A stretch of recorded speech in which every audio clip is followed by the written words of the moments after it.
first of all, I'd like to welcome everybody that's here to a very, very interesting and extremely important topic, because the whole concept of computer games and esports has become very, very popular, particularly since the last year and a half. A lot of people have found a lot of sort of relief and pleasure out of this. So you've got particular problems doing this if you have disabilities, which is where we come into now. And in fact, where the organization you're going to hear about do some marvelous things to help people with problems and bring real joy back into their lives again. Now, this event has been organized by the Animation and Games Development Specialist Group, as in conjunction with the Hampshire branch and London South branch, which also we have the chair kindly with us today, which is wonderful. And just before we get going, to give a couple more people a few minutes to come in, just to mention a couple of the next few events along the line. Now, the Wednesday of next week, Wednesday the 23rd, is the International Day for Women in Engineering. If you go into the BCS Women's Specialist Group or the Hampshire branch, you'll see all details of that. We have a very interesting lady who is one of the first that were ever allowed to go into and work in a nuclear submarine or submarine of any sort. So she certainly set a new sort of route with a couple of other women that went in at the same time. Now, the following week, the week of the 28th of June, this is London Climate Week. I know we've got COP26 coming a little bit further in September, but London Climate Week is the week starting the 28th of June. So we have two BCS events. If you go to the Green IT website on the 28th again, and on the 30th, Wednesday the 30th, two very interesting events. So, pick them up and do join. And if you've got any interest in e-learning, there is a 3-day conference starting Monday the 21st to the 23rd. You go to the e-learning specialist group, it's 9:30 in the morning till 4:30, 3 days running.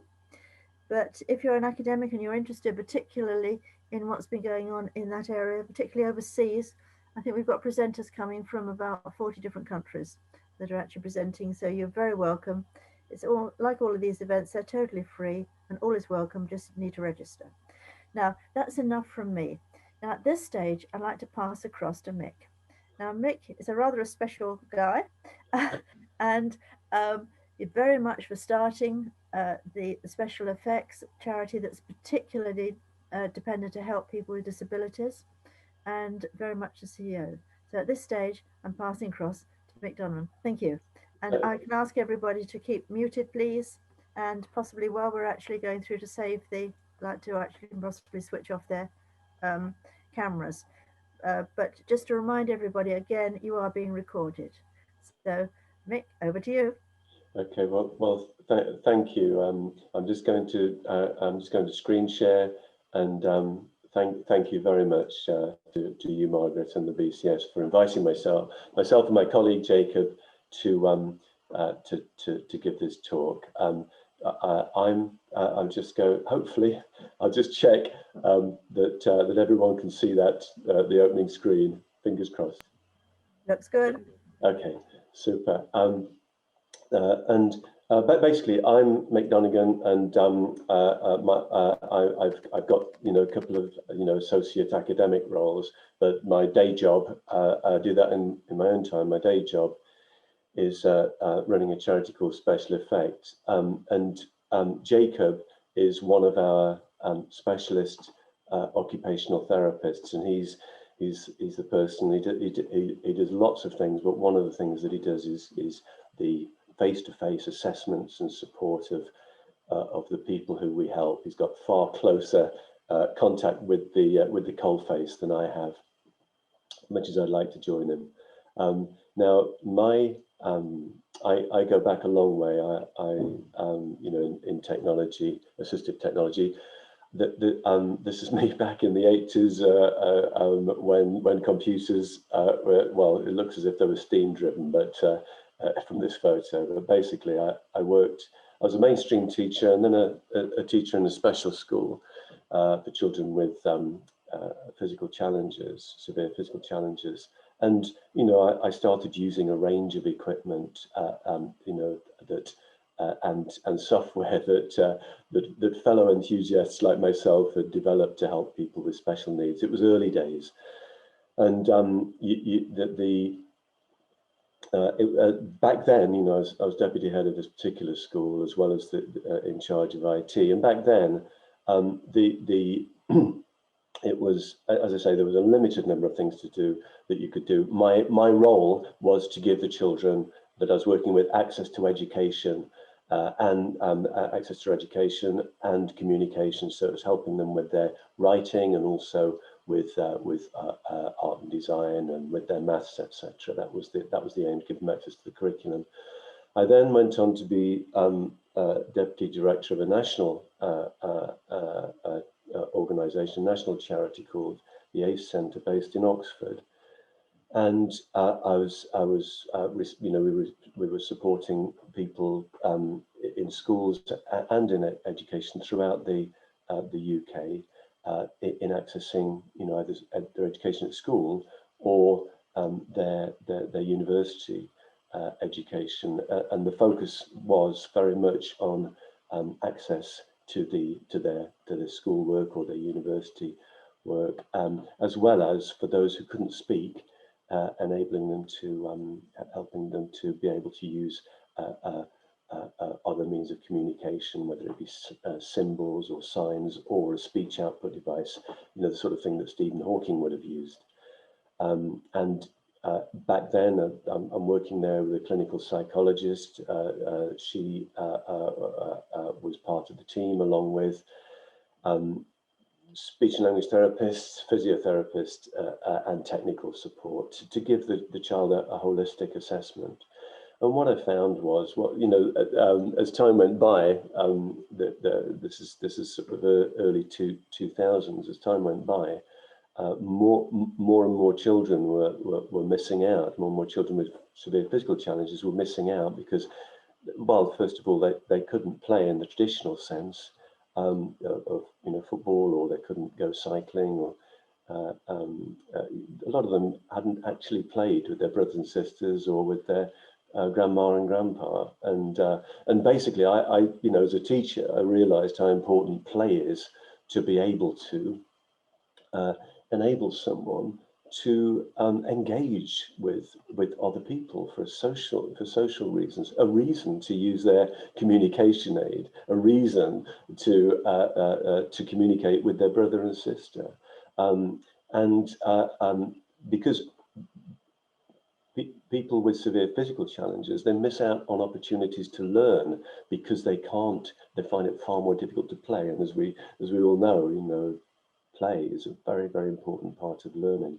And basically, because they find it so difficult to manipulate, you know, physical things to control, you know, to play with dolls' houses or whatever, or a Meccano, well, Lego or whatever, you know, I was very interested in the use of video games to be able to enable children and adults to be able to play. And it's very, very much, you know, I was very keen that it was used as a social activity, and that's what was happening in the early 2000s. It was changing from something that people were playing at home to beginning to be able to play online with other people. So it was increasingly important as a way of engaging and actually becoming part of a community, particularly for people who found mobility so difficult to actually go and travel to places to meet people. So it wasn't just me who felt this strongly. Article 31, United Nations Rights of the Child, says every child has the right to play. And so I wasn't on my own. And the aim of the charity was simply to transform the quality of life of severely physically disabled people throughout the world, not just in the UK, but the aim was to change things throughout the world through access to video games. And at the time, when I started the charity in 2007, it wasn't a great sort of area to get into if you were in a charity, if you wanted to start a charity, and it's probably why there were no others. If there had have been, charities that were helping children like the ones I was concerned about and helping, who were providing high-level assessments, then I'd have sent them, but there weren't. So I decided to start myself, even though I realised I was certainly up against it when I was applying to traditional funders to give children with disabilities access to something that, in general, didn't have that great a time when it came to publicity. So I've been lucky enough over the years to set up a specialist multi-professional team, of which Jacob is one. And we have, I'm happy to say that, as well as technical support and a psychologist in the team, we also have 8, and my own background in education, we have, I think, 7 or 8 occupational therapists, and there are 2 there on the right there, carrying out an assessment of a guy he used to ride around on his, run a cycling group and also a motorbike group, and sadly, because of an accident on his bicycle, he broke his neck, sadly, and is virtually paralysed from the neck downwards, and so which is why we're setting him up with a way of controlling technology using his chin. And it's not, as you see, it's not just children that we're working with. It's people of all ages, and they all have their own different kinds of games they want to play. They all, of the thousands of games all over the world, they have their own particular games they like to play. Of all of the thousands of disabilities that there are, and there are thousands of different kinds of disabilities, we will do our best to help anyone with any disability. And we have to choose from a virtually infinite number of control devices and put them together in a way that's unique to that individual, to get the best possible experience, and safest as well, so they don't get RSI. So as effective as we possibly can. If possible, get them, gaming online with people who don't have a disability, so they really can engage as well as they can in the mainstream, in mainstream life. So here we go, and it's all, it's everyone, every game, and it's all lifelong, because you can see Arlo here, when we first started working with him at the age of 9, he had a joystick there and just 2 buttons. And now, if you look at age 14, we saw him again, and he's got 2 joysticks, and he's able to control a good deal more buttons, and wants to play a much wider variety of games. So it's all lifelong. I hope, I'm praying that this video works, and Jacob is on hand to give me the bad news if it doesn't. But this is just a very, very quick 1-minute introduction to the kind of difference that that access to video games can make.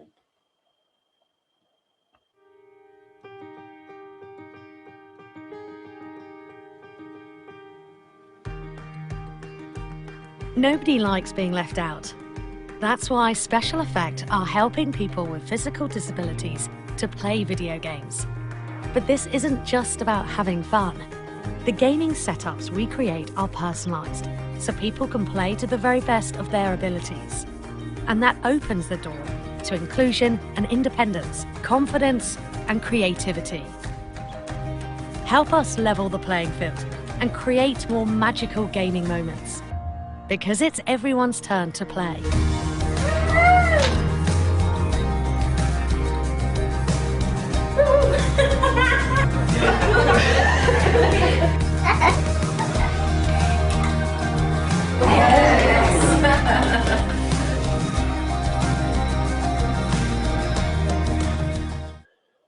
Jacob, tell me the worst. Was that okay?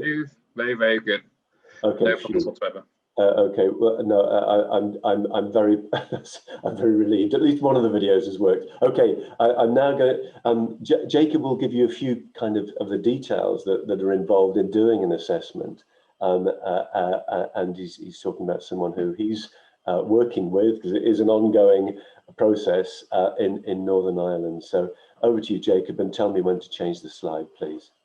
Sure thing, Mick. Thank you. So yes, so this is Rebecca, who lives in Northern Ireland, and she has Parkinson's, or in her case, this is a very specific kind of Parkinson's, so it's Bostonian Parkinsonisms. And originally, she had the Nintendo Switch Lite that her mum bought for her. And with the Nintendo Switch Lite, because you've got the standard Nintendo Switch console, which you can either play handheld, or it's got a docking station that you can pop in and it can plug into the TV. You can play it on the TV instead. Whereas with the Nintendo Switch Lite, it's only in handheld form. And Rebecca was struggling with the small buttons and small joysticks on that console because her movements were just, because she's got tremors, she hasn't got the movements to manipulate the controller well enough. And she wanted to progress to the PlayStation 4, but she just didn't know whether she'd be able to handle the standard PS4 controller. So her and her mum got in touch, and one of the games she wanted to play there is, as you can see, is a Shadow of the Tomb Raider. What we tend to find in certain assessments is that games may have certain settings within the game that might make it a bit easier for someone who may struggle with their kind of default settings. And Tomb Raider's got a whole host of options that Rebecca has been using. For instance, there's a couple of actions where you would have to repeatedly tap a button to progress through the game. However, there's an option within the game to turn that off, and you can hold down a button instead. And for someone, in fact, the majority of people, not people with disabilities, I think is pretty useful, because it's just not a natural thing to repeatedly mash down on a single button over time. Another option within the game is, because most games, or a lot of games now, as they get more complicated, they involve a lot of buttons, but also involve use of 2 joysticks. So on Tomb Raider, you can actually set it so you can play with a single joystick, because typically you have one joystick to move the character left, right, up and down, and then you have the other joystick on the controller to move the camera. But there's a really nice sort of camera follow option on Tomb Raider, so that when the character turns, so does the camera. So there's less reliance on one of the joysticks, so you can focus on just having a single joystick to play. So because Rebecca thought that she wouldn't be able to access a standard PS4 controller, what we tend to do in these kind of cases, if the buttons are, say, too small, we try and look for a way to break up the controller, if you will. So we can sort of separate it into individual buttons and individual joysticks. We can customize it to however the person needs it to be or wants it to be, based on their condition or preference.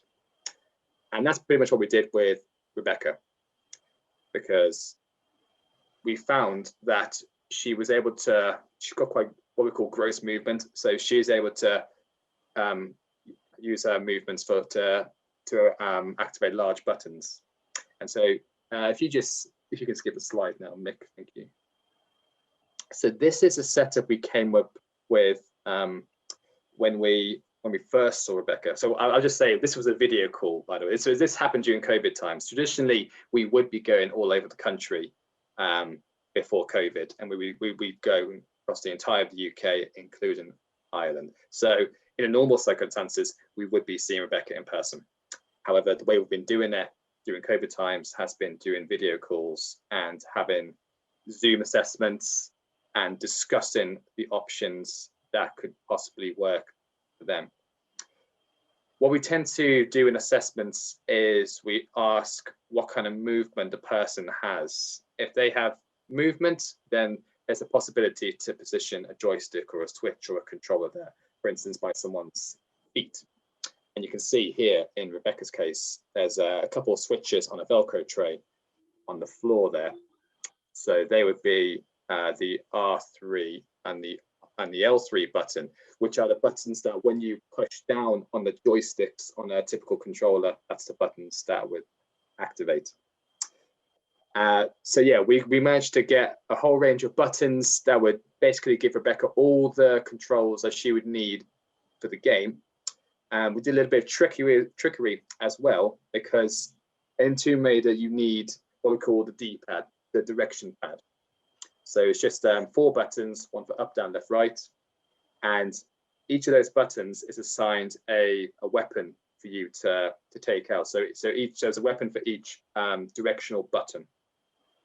So rather than kind of overwhelming Rebecca with all these switches, because she's already got a lot there. So this is kind of before we included an extra, 3 or 4 more buttons. We thought it could be easier if there was a single button that can almost cycle through the different weapons. So when she presses a weapon, or presses a button, then it'll bring out one weapon, and she presses it again, it changes to another weapon, and then press it again, and change to another weapon.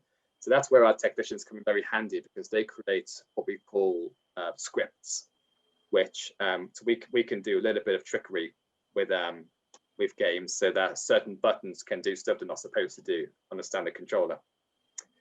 And you can see the white controller in the top left. It's underneath the TV. So that is the Xbox adaptive controller. And that's what's being used to plug in all the joysticks and all the switches. And they're all placed on the Velcro tray there. That's a Maxis tray. There's a large one on top and a medium one at the bottom. So what the Xbox adaptive controller is that it is essentially what we call a switch interface. So you can plug in switches with a 3.5mm jack to become whatever button you need them to be on game. And this gives us really great flexibility in positioning switches and joysticks to wherever the person's comfortable. And that's one of the most important things, is comfort. We don't want to position stuff that's uncomfortable for the person or cause them pain and discomfort. We want to make sure that it is something that they can do easily. And in Rebecca's case, this was very straightforward for her. And we're actually using an adapter because it's an Xbox controller. So by default, it would not work on a PlayStation. It would only typically work on a PC or an Xbox console. But we tend to use adapters, which mean that we can get any controller working on any console. So that's what's happening here. We've plugged in an adapter into the PlayStation 4 console, and then we plug in the adaptive controller into that adapter, and that's how we're able to get all the controls and all the switches working. So Rebecca was pretty happy with this setup, but then if we go to the next slide, and then here we see the progression, because as Mick said, it's a lifelong service that we offer. And as people say, they may have a progressive condition, so their movements might decrease. We need to see them to tweak the setup, or if new games come out that they want to play, or new consoles come out, like with the PS5 or the Xbox Series X, then we'll help them with that as well. So Rebecca got in touch saying, yes, the setup's great, but I'm thinking now I would like to have another joystick. So I know I mentioned the 2 joysticks, one for the move and one for the camera. And Rebecca said, yeah, I would like to have control over the camera, please. How can I do this? And so what we ended up doing was we sent out a joystick that could be placed by Rebecca's chin. So this would act as the camera movement. And it's positioned on, it's a Manfrotto variable friction arm. And these arms are traditionally used for photography equipment and mounting cameras. However, we've been using these for a long time now to mount joysticks and switches and controllers. And as long as there's somewhere to clamp it onto, like here, you can see it's clamped onto Rebecca's desk, then we can manipulate the arm into whatever position it needs to be so that the person can access the joystick. And this is quite a common setup, as in for to have a chin joystick. It's very good where people who say have a spinal cord injury and they can only have head movements. This is one of the sort of go-tos that we tend to look at. So with this full setup now, Rebecca is able to play the entirety of Shadow of the Tomb Raider with all the switches and all the joysticks that she needs to play. And then we actually see in the next slide, which will have a video of Rebecca playing as well. So you can see here, it's quite slight, but you can see in her left hand, she's moving the joystick, and that's what's moving the character. And there you can see there's 4 smaller switches that she's got a hand over. They act as the X, circle, square, and triangle. And she's able to just save a game there at the campsite. And she's also moving the camera around with her chin. You'll see the screen on the TV go to like monochromatic here. So that bit, she actually used one of her foot switches to activate that function. So she's using all her limbs, and she's able to play the game in its entirety. And so that is an example of someone that we've helped for remotely, might I add. Yeah, yeah, exactly. I know that all sounded incredibly complicated to everyone, but believe you me, it sounds pretty complicated to me as well, particularly remotely. So well done, honestly, Jacob. Top work. So here's someone called Tony, who as you'll see, everyone has a totally different, unique setup. And I hope this video works too. Here's a guy called Tony, who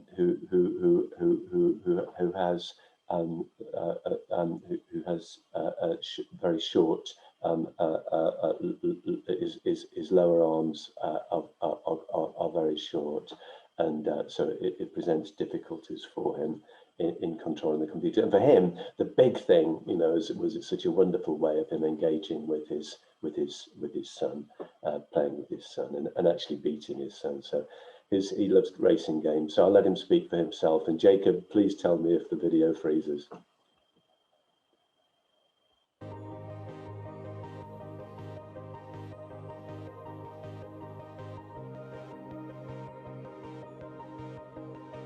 Back in the day, I used to play things like Jetpack on the Spectrum and Chucky Egg and all these sort of games that are so old school now. I loved them because I could control left and right, and I could control up and down, so I just roll my hand over a left and a right and an up and a down, and it was fine.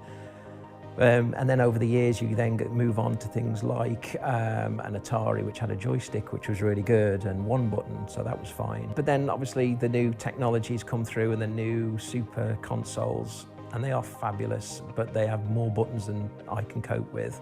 The bumpers and the triggers, I just can't really use them, which made it a lot more difficult for me, especially as things like the racing games, which I loved, are powered by the triggers on the back of the controller.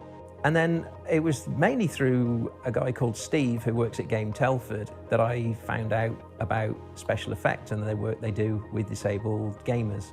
I've got a positive reply, come down, come see us, come play games. And we sat in this very same room, asked me how I played games. So I got into my contorted positions of how I was trying to use triggers and how I couldn't really use both triggers at the same time or any of the bumpers. After they had watched me struggling and in this contorted position where I get a hip ache and backache and all sorts of different ailments because of trying to play a game for more than half an hour, we suddenly realised that all these buttons could be configured and I could actually use my feet. Now, the first time we put the buttons on the floor and I took my shoes off and started using my feet, it was incredible. It was just opened up so many possibilities gaming-wise. It was just amazing, and it literally opened up the world of gaming to me, and I can literally play any game I want to now. On earlier consoles, myself and my son Taylor could play a lot of games and we could compete quite nicely, but with these newer consoles, as soon as they started having triggers on the back of the controllers, he kind of got away from me. But now that I can actually get to the triggers, I can now beat him on Forza, whether it be Horizon or whether it be Motorsport. The balance of power has been addressed and I'm now blowing him away, giving it the beans down the straights, slamming on the brakes because I can, and taking the corners on a racing line rather than through a wall, and I can now beat the boy, and that's what it's all about.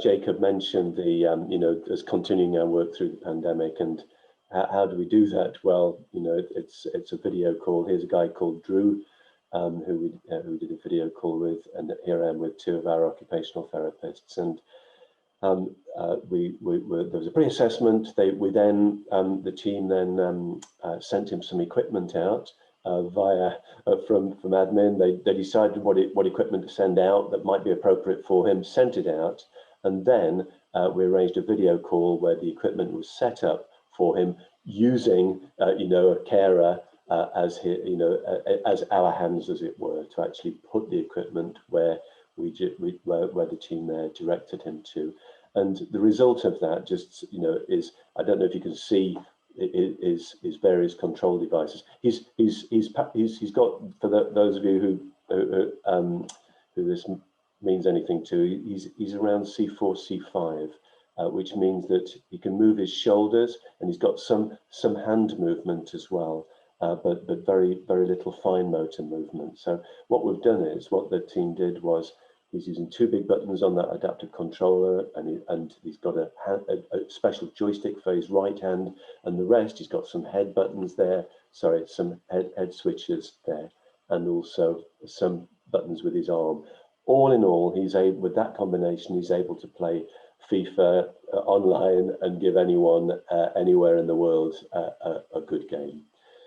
So what difference, and talking about the people that we help, what difference does it actually make? And I could try and describe, and Jacob could try and describe in our own words, the difference that we think it makes. But actually, I'll just share a few comments from either parents or people themselves.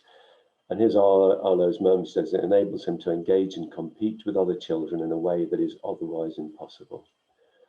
Kolo, she's a streamer, and she, unfortunately, because of problems with her wrists, severe problems, she streaming is, playing games and engaging with people online. That's the way that that is her job, and she wasn't able to do her job for months, which is why after we'd helped her, and you can see the bottom left there, those are her feet, controlling the setup on the right there. And as you can see, the setup on the right is more complicated because she gradually added additional buttons, and there are two joysticks there as well. She now plays as well as while she plays competitively against anyone now using that combination. It's amazing what motivation will do to help you to learn new ways of controlling technology. Here's Rodney, who hadn't played for a long time, and lockdown was really, as it has been for many people, but perhaps even more so for Rodney. He was particularly frustrated, couldn't go out, but he couldn't play, and he's now able to play with his son. And thank you for making a middle-aged man feel like a child again. I think that, and he plays bottom there. You see Destiny, Apex Legends. For those of you who know any of these games, Shadow of the Tomb Raider, and nearly all the Battlefield series. Those are the games that he was suddenly let loose on. Here's a guy with Alex, who has juvenile Parkinson's. And it's lovely. He put this tweet up, and after 13 years, I can finally play my Xbox again. Thank you so much. And here's Chris. This is the difference it made to Chris. It actually meant that he could become part of a community. So he's able to play games online. All the people on the top left there, that's when there was an expo. And the people who play his game, his community group who play his game, they just decided to get together, and he was part of that. And I love this quote: "Gaming gives me the freedom that I don't get in my normal life. I'm now able to play with my friends instead of just being able to watch."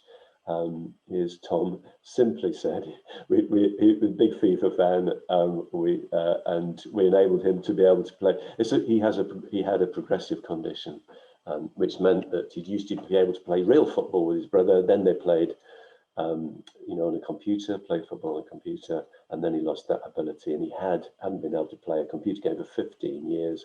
And that was, he sent us an email with, "Thank you for giving me my life back." that was following him beating his brother 5-1. And here's John, who's on Netflix recently, another guy with a progressive condition. And I like this. You're treated equally because they see the gamer, and that's a great thing about video games. You can be whoever you want, and I love this. This little guy called Wilson, who we helped, who'd been desperate to play, and his parents put this on Instagram and said, "This is inclusion," which is why I set up the charity in the first place. So that's great for people in the UK, but what about everybody else? Okay, very, very quickly then, from what we learned by creating specialized individual solutions, we can help disabled people all over the world, which of course, is a big part of the idea. And, by developing free-to-play software, and here are some games that we call My Gaze games because they're browser-based, you play them online. If you go to our website, you'll be able to play a few yourself. You can either use the keyboard, buttons like the ones you've seen, any kind of a joystick, or gaze control to play these games. And so those are games you can play. Also, this is iMine, which is a gaze controlled interface, which Kirsty there, who you can see, she's an excellent coder, Kirsty McNaughton, and with her we've designed an interface that enables someone using eye movement to be able to do everything. These are all of the things here that anyone else could do, but they need to be able to use either a full joypad or keyboard or combination of both. And I'll just hopefully show you a video that illustrates that.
So as it says, it's open source and it's freely available from our website. So anyone anywhere in the world can download and use it. And so that's the first way, that we spread the word and share our practice. Secondly, through online training materials and information. And here's some examples of this is a searchable blog, if you like, or a searchable online database, videos illustrating the kinds of ways in which you can access a huge amount of games there. And we have various members of the team. Here's Nomi, who you saw earlier, actually talking people through on all the kinds of accessibility features which Jacob described. So anyone, a professional or an individual with a disability, can go to our website. They can say, it may be that they're hemiplegic, they might have had a stroke, amputee, etc. They may say, right, I want to know what racing games I can play with just one arm, and they'll be able to search those things, and they'll come up with racing games, for example.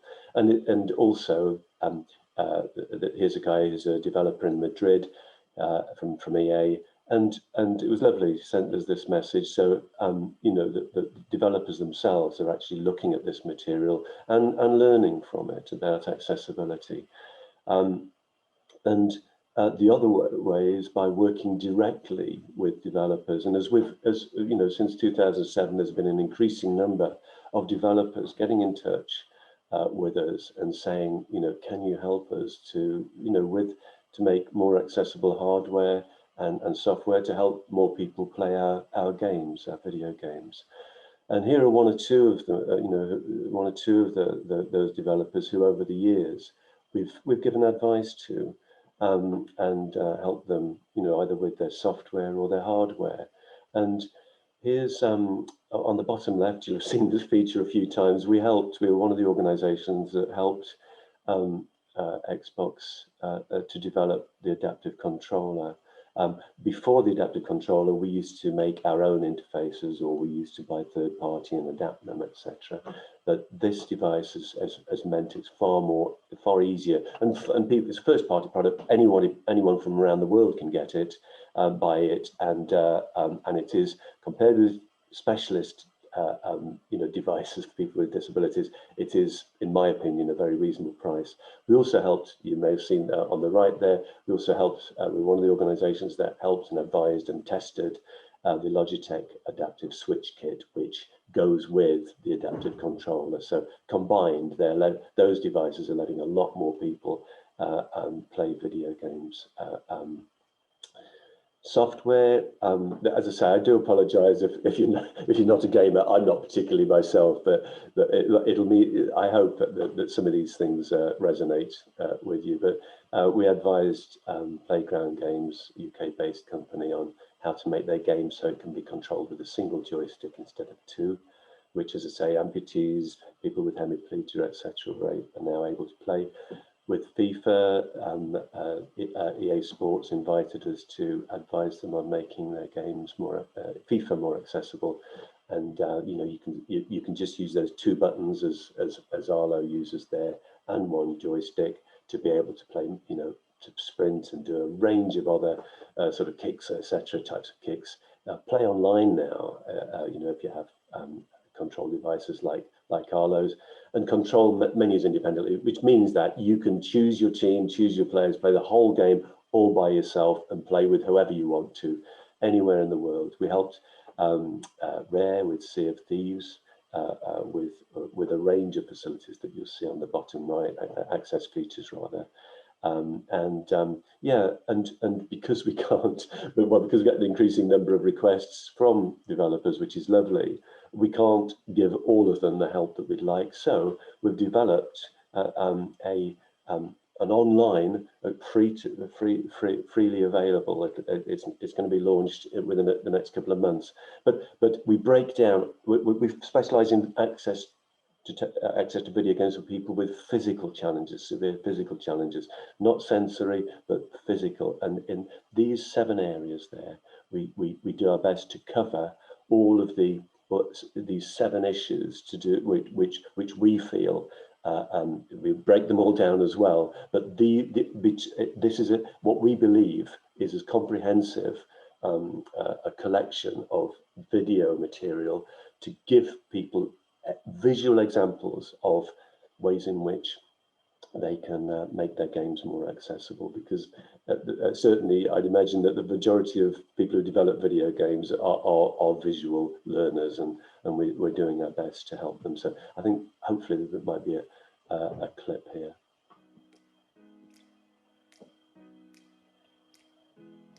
The Special Effect Dev Kit is a new resource for game developers who are looking to improve the motor accessibility of their game for players.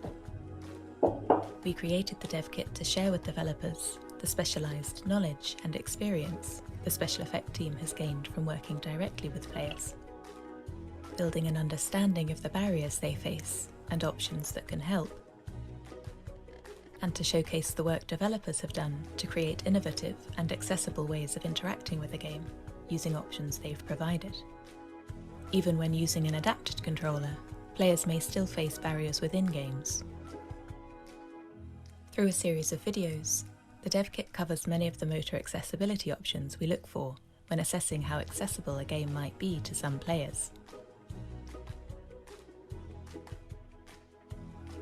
We hope that by breaking things down in detail, we can show developers throughout the industry how they might create and implement some of these options into their own games, and why they might be useful for players. We hope in turn that this resource will help developers to continue improving motor accessibility for their players globally. If you're interested in adding motor accessibility options to your game or a future project, please visit the Special Effect DevKit website to get started at specialeffectdevkit.info. Okay, and I'm very nearly finished now. I realise that there might be questions that you might want to ask. Nearly finished. I just want to leave you with this. This little guy. This is just what making games more accessible that can do. This was put up by the dad of this little boy who has involuntary movement and cerebral palsy. And he put a picture up, and he had such positive responses that he then followed that up with a video. But basically,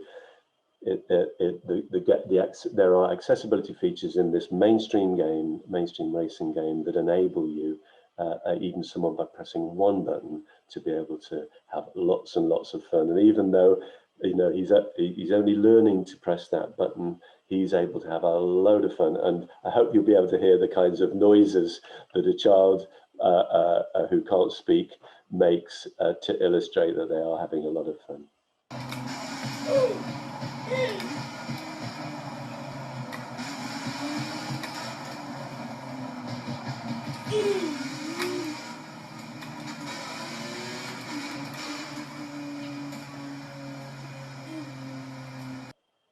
There you are. And I'll finish with this. This is from Tim Schafer from Double Fine, a brilliant designer, one of our vice presidents. We want playing our games to entertain people on many different levels. Deeper down, I want to make a connection with the player. And it's the way to me of saying to the person playing the game that they're not alone in the world. And that's something that's been particularly important, obviously, particularly for people with severe physical disabilities and mobility challenges, particularly during the pandemic.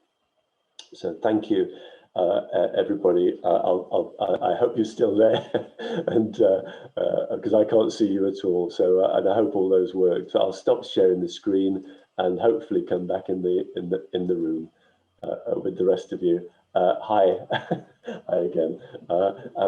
Hopefully all that worked. If any of you have any questions, or if Jacob can read any out, if there are any being put in the chat, I'll happily do my best. And if I struggle, I'll ask Jacob. Yeah, there's quite a few questions. I actually think I might have responded directly to the question asker rather than actual chat. Yeah. One of them is, well, I know you touched on this, Mick, saying how does the setup process go when you're doing virtual? Do you send them the items and do a separate call to walk through the setup? Which, yes, it's we end up just kind of gauging what equipment might work for them. Then we post it out and see if it works. Then we can have a follow-up call to basically help them set up. But we've also got our videos on YouTube as well, which can help with setting up visually as well, in case they just need that extra guidance too. And Margaret asked, do you playing these games encourage physical exercises, especially for the younger players? So it's more, I think with special effect, it's more of a leisure thing that we aim for. We do get lots of healthcare professionals like physios and occupational therapists asking. They want to get their individual into gaming from a therapeutic perspective. And we kind of see the therapeutic side as like a byproduct of just by gaming, because our main aspect is for fun and the social aspect and the inclusion of it all. And so if it works for therapy, then that's kind of like an added bonus, but it's not necessarily what our core goal is for the individual, because we just want to have fun. We want to play games for their own leisure, essentially. And then we've got, would people need a specific webcam or anything to use iMine?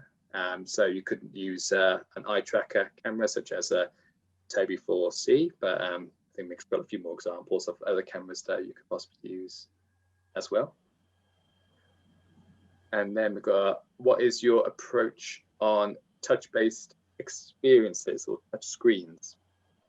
So we do occasionally, we do work with, say, iPads. We do work with, we've got the Apple Arcade now, which is on, as you might say, Apple products. So like the iPad or iPhone. So people can actually access games now on their phones and iPads very easily. But it can also use, you can connect controllers now to phones and iPads just as easily, and use those within the games. So we do often touch about the screens in phones and tablets and whatnot, but it's probably not as requested as much in comparison to, say, a physical controller. It tends to be more the requests coming from people want to access PlayStation or Xbox or Nintendo Switch or PC. But yeah, we do have experience with touchscreen, but it's just less frequent, I would say, in comparison. And then we have, first, thank you for everything you and the team do. My question is that you mentioned getting support from gaming developers with the software. Do you get any support with the hardware from the vendors, such as PC gaming suppliers or console developers? So yeah, we actually did have some work with the XAC, the Xbox Adaptive Controller. So right from the get-go, we actually had consultations with Microsoft to develop that. And I think that's probably the biggest, I'd say, would you agree, the biggest achievement we've had in hardware? Yeah, I think so. I think it was a real game changer and an example to the rest of the industry. Yes, absolutely, yes.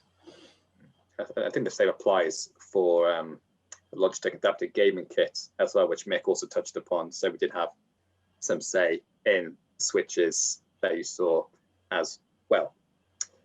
And if someone wanted to help as a volunteer, what skills would you be looking for? I'll let you take this, Mick. Well, you know, what would be great is if and when we ever get out, we do expos, and it's a great, you know, we go to you know, like the exhibitions in London, and also the it's so long. It's the one in Birmingham. What is it called? Yeah, Insomnia. Yeah, well, yeah, and the actual where the expos are, NEC, you mean? Yeah, the NEC. That's right. So long, but we go to, you know, we go to expos, and it's lovely. You know, people volunteer. We can show them how to use this technology. They can be on one of our stands and show other people how you can play games that way. So that would be really, you know, really lovely. And I mean, if you are interested in volunteering of any kind, then just contact us there's a page on the website. So please do. It'd be lovely to hear from you. In fact, so yeah, great. Thank you. Any other questions from you, Jake? It's all answered for now, I think. But all I wanted to say very quickly is that we also, you know, it's a real challenge supporting people at home remotely. It's an even bigger challenge. Well, arguably, it can be a bigger challenge when we're trying to help people in hospitals. And if you know, later on in the autumn, Margaret's asked if we might give a talk on another sort of element of our work, which is actually supporting people in hospitals who've had a traumatic injury or illness, and people have had a very severe stroke, for example. People have had a road traffic accident, for example. They're traumatized, and they're on a ventilator and they're unable to speak. So they're at their lowest, and we're called into hospitals to work one-to-one with them. And it's not video games they want to be able to do, it's actually anything that gives them a way to communicate or take control. So we help them to be able to listen to the radio program they want to listen to be able to write emails, to be able to communicate, because they, as I say, many of them can't speak.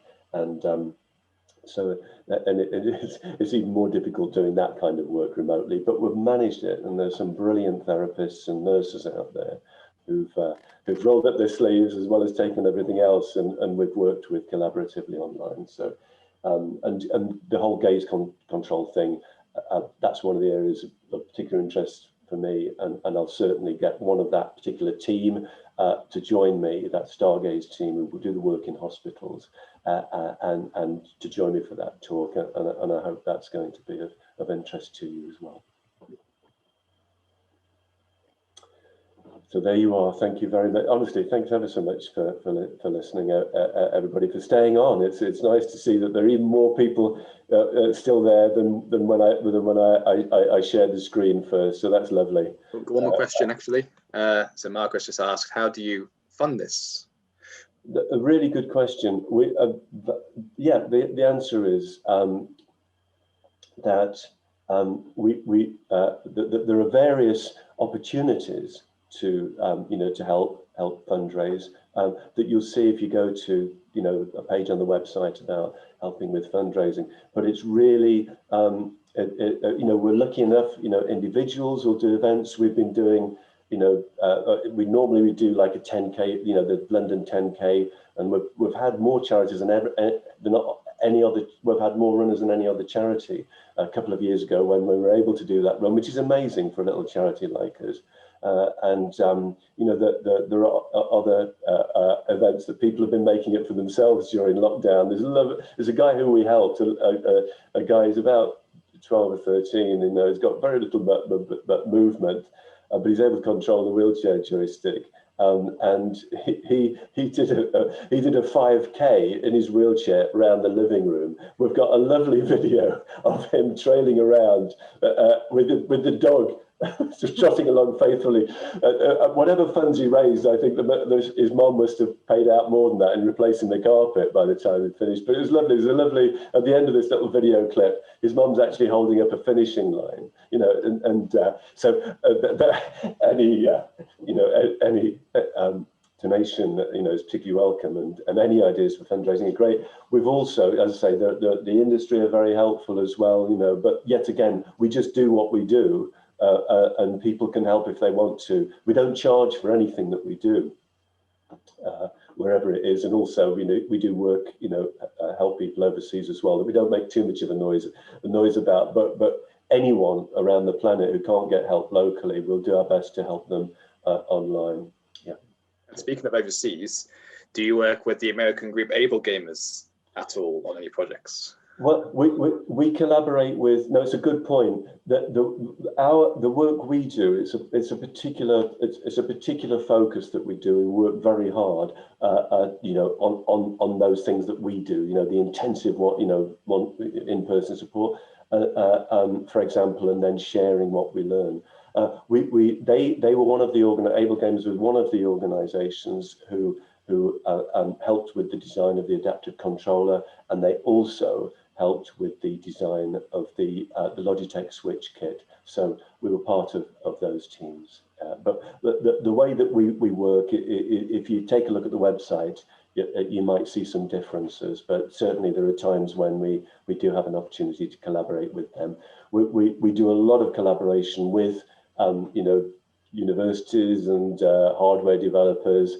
I'm doing some really exciting stuff at the moment with a guy from North Korea who got South Korea who got in touch because he's looking at using an ordinary webcam for gaze tracking. Normally, when you're talking about a gaze tracker, which is a camera with infrared, you're talking about minimum of £250 for a device with limited functionality.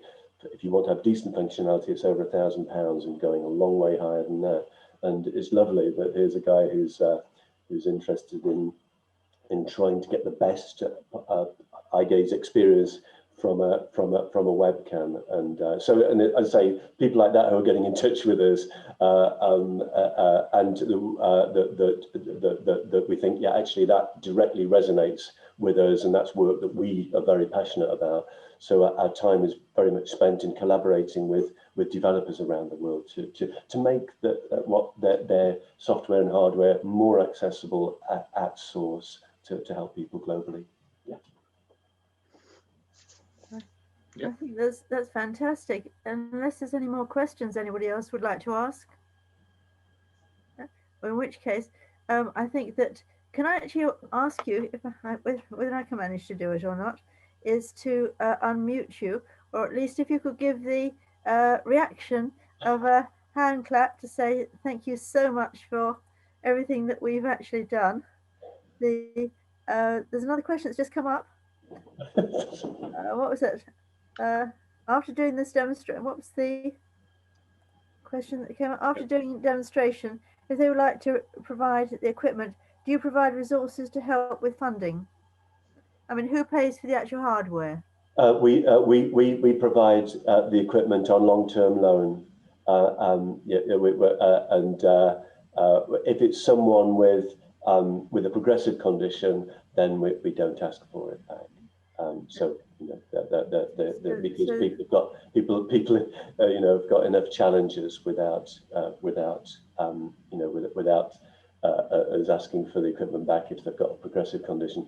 For people, sorry, what people need with disabilities is they need a specialist, assessment free of charge, and that lifelong service. A lot of them want to, and we also loan their first, their access equipment, which might last them to, forever, or for a long time anyway.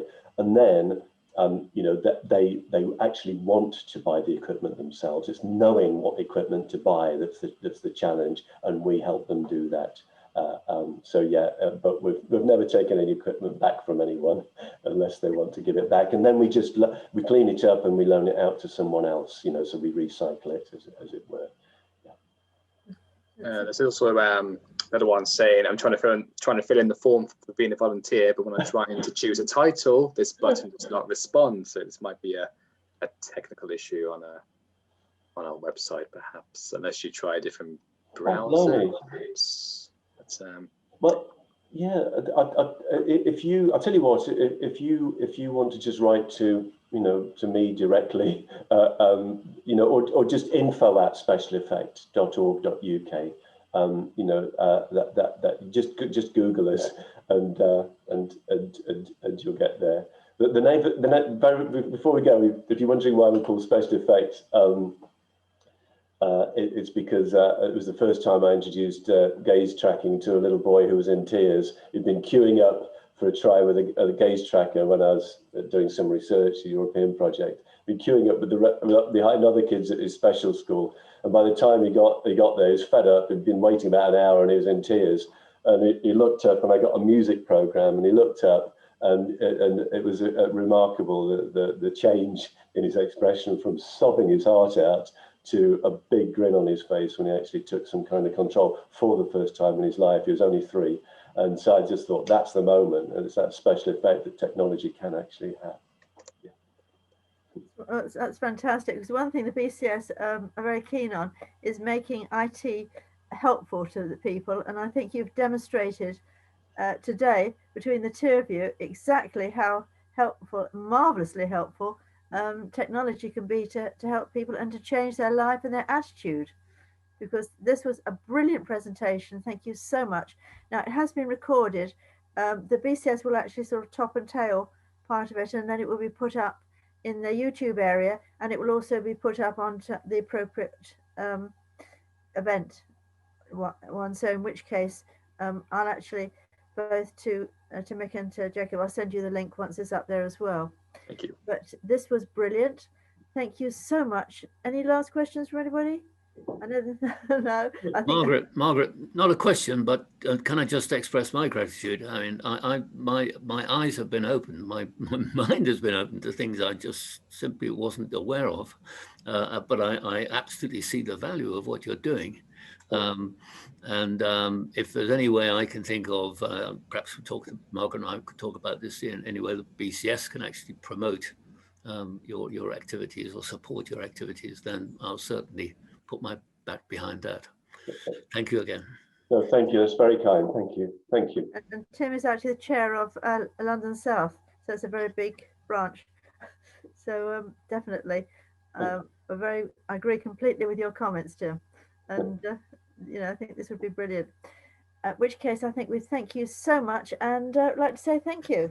Thank you. Thank you very much, everybody. That's really kind. Thank you. Thank you. All the best. Okay. Thank you very much for your time. We really appreciated this. Pleasure. Absolute pleasure. Thank you for inviting us. Much appreciated. Thank you. Great. Hopefully we can actually get people out successfully. So I think first of all, I think I'll ask everybody to exit themselves, if you would. this is slightly unconventional, but normally I'm set up as a host, so I can actually do this, but this hasn't happened today for some reason. So if I could actually ask you all to pull yourself out and say thank you very much, and I'll leave myself as the last one to leave, like the ship on the. Thank you again, Jim and Margaret. Thank you. Thanks. Thank you very much. Bye-bye. Bye-bye. Bye-bye. Okay. Bye.